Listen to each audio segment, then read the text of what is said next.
Hi, Shana Ross here, founder of Shana Ross Fitness, and I'm also known to my clients as the Frump Fixer because of my fitness solutions for menopausal women.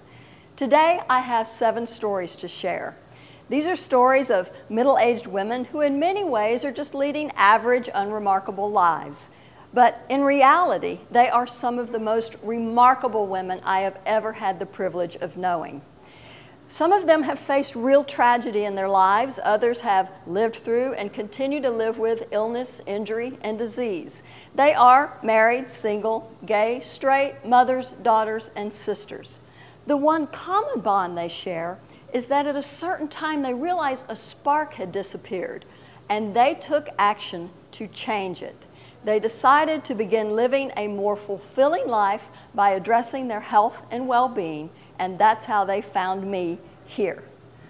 Unknowingly, they embraced an Oprah Winfrey nugget of wisdom she expressed on her final show. Oprah said, "You are not the product of your circumstances. You are a composite of all the things you believe and all the places you believe you can go. Your past does not define you. You can step out of your history and create a new day for yourself, even if the entire culture is saying you can't. Even if every single possible bad thing that can happen to you does, you can keep going forward."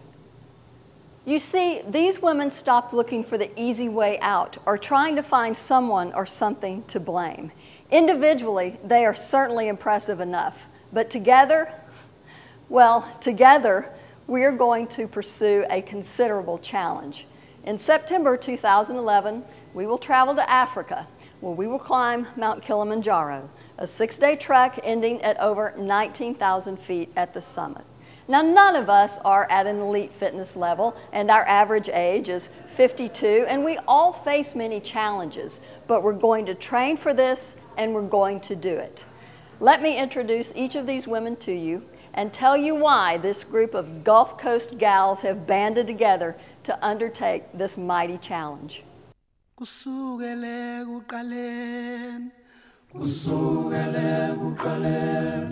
mina bengizoyiphila lempilo. We are outside in Spots Park today in Houston, Texas, about 80 degrees, probably about 90% humidity.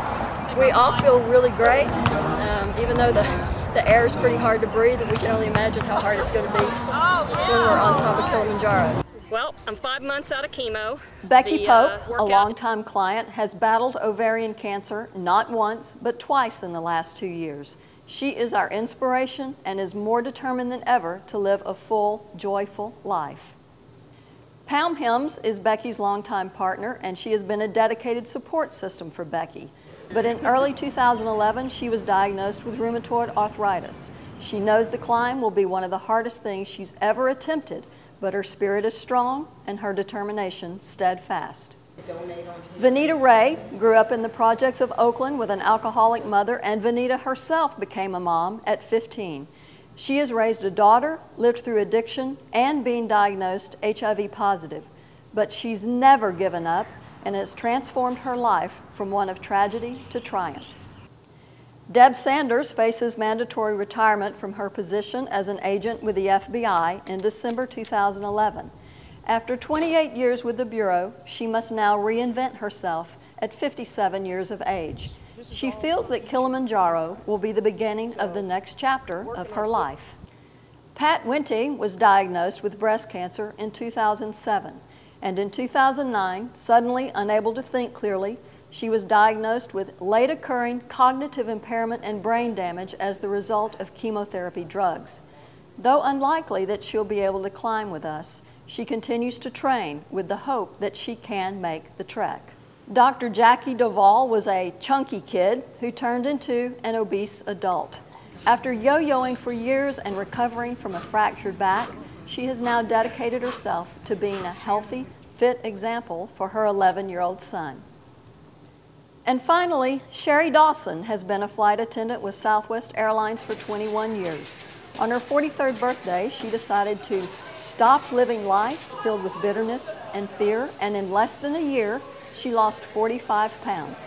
She's just completed her first marathon and now has a life filled with new possibilities. Sherry expresses her philosophy best.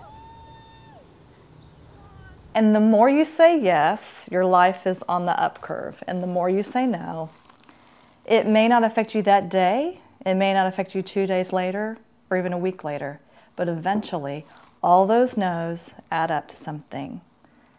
Or all the yeses add up to something. So there they are. And like Sherry, I'm asking you to say yes. We have an important message of hope and triumph to share, and we want to partner with you to help get our message out. We need help to defray the costs for airfare, trek expenses, and some equipment. We are seeking major media exposure and celebrity endorsements. All proceeds we raise above our costs will be donated to the National Ovarian Cancer Alliance, as well as a portion of the proceeds of my book, We Choose to Climb, will also go to this organization. We will be sharing our journey through our website, wechoose2climb.com, via Twitter and Facebook. We thank you so very much for your consideration, and we hope to work with you. And remember, we choose to climb. Oh, we choose to climb. We choose to climb. We choose to climb. We choose to climb. We choose to climb.